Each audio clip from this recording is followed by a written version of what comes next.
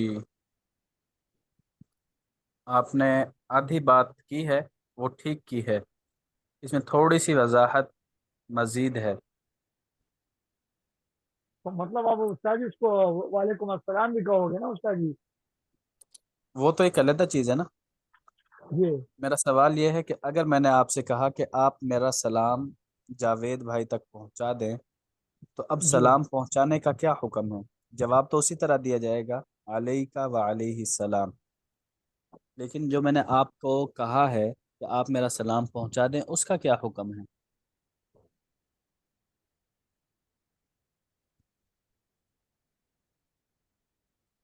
جی اس کا حکم یہ ہے کہ اگر آپ نے یہ ذمہ داری قبول کر لی، اگر آپ نے ذمہ داری قبول کر لی کہ ٹھیک ہے میں آپ کا سلام پہنچاؤں گا، پھر تو سلام پہنچانا آپ پر لازم ہو چکا ہے۔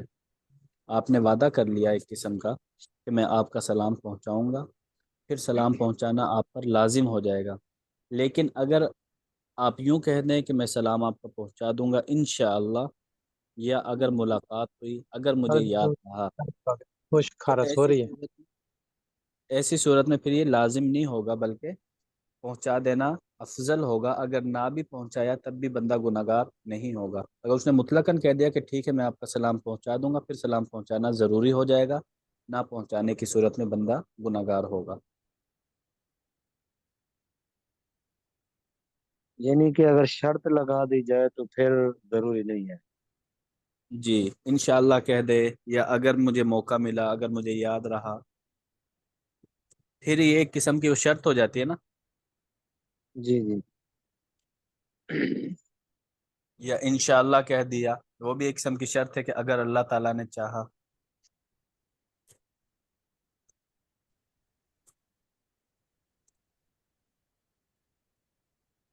اچھا جی، اگلا باب ہے باب تسلیم الراکب علی القائد۔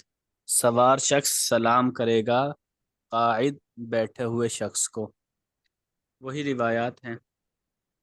حضرت ابو ہریرہ رضی اللہ تعالیٰ عنہ فرماتے ہیں کہ آپ علیہ السلام نے فرمایا یسلم الراکب علی الماشی، سوار شخص سلام کرے گا پیدل چلنے والے کو، والماشی اور پیدل چلنے والا سلام کرے گا علی القاعد بیٹھے ہوئے شخص کو، والقلیل علی الکثیر اور تھوڑے لوگ سلام کریں گے زیادہ لوگوں کو۔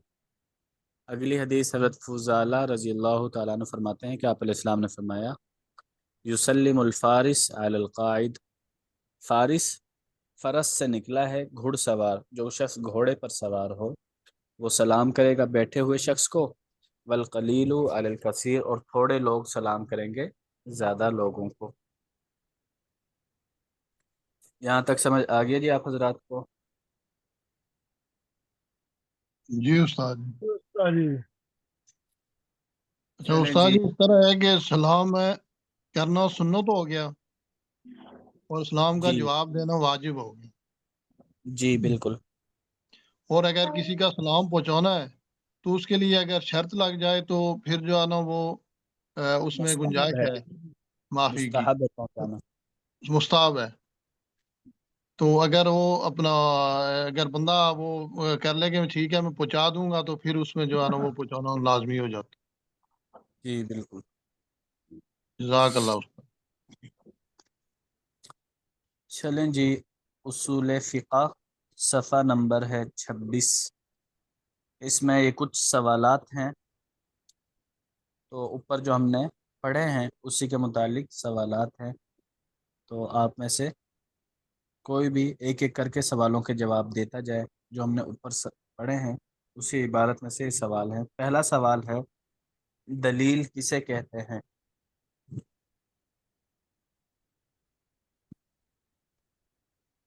جی دلیل کسے کہتے ہیں؟ جس میں غور و فکر کے بعد کسی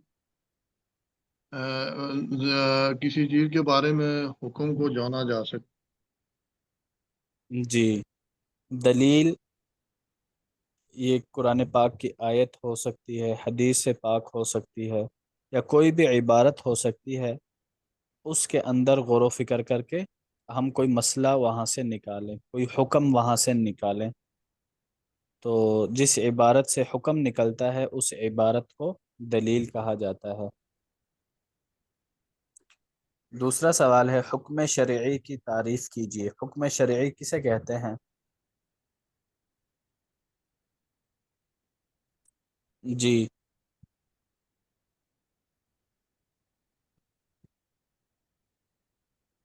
کسے کہتے ہیں حکم شرعی؟ اور حکم شرعی میں فرض، احکام واجب، جو مستحب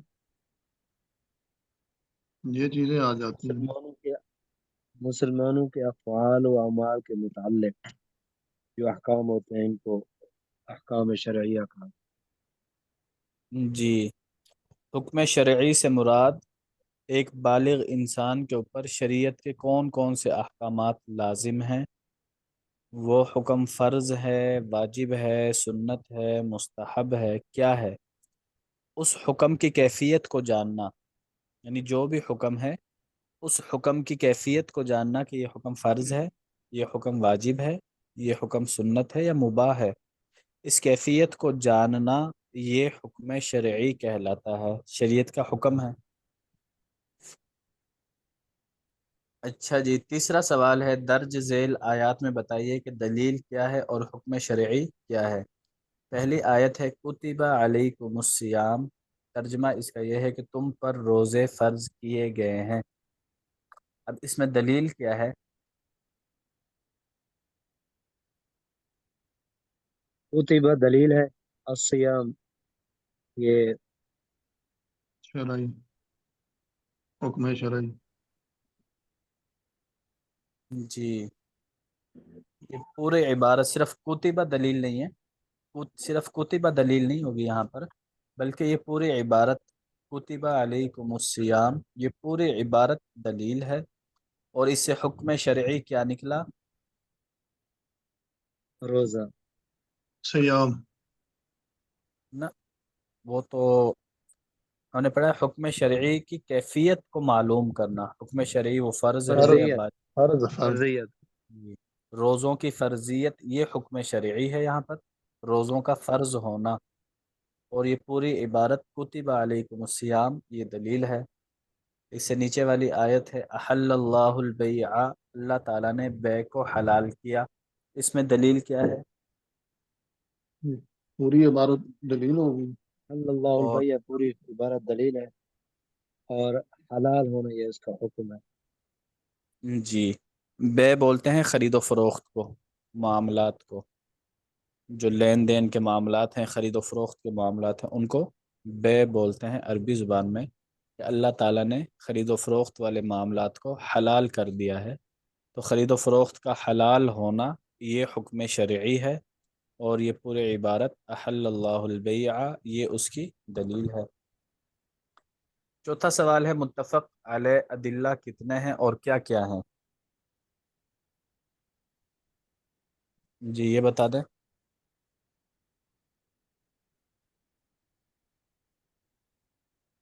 قرآن، حدیث، اجماع، قیاس. جی قرآن، حدیث، اجماع، قیاس ٹھیک ہے. اور مختلف فی ادلہ کتنے ہیں، کون کون سے ہیں؟ استحسان، مثال مرسلہ، عرف، سد ذرائع، قول صحابی، شرائع ماقبل، استحصاب. جی 7. استصحاب ٹھیک ہو گیا. استصحاب کسے بولتے ہیں؟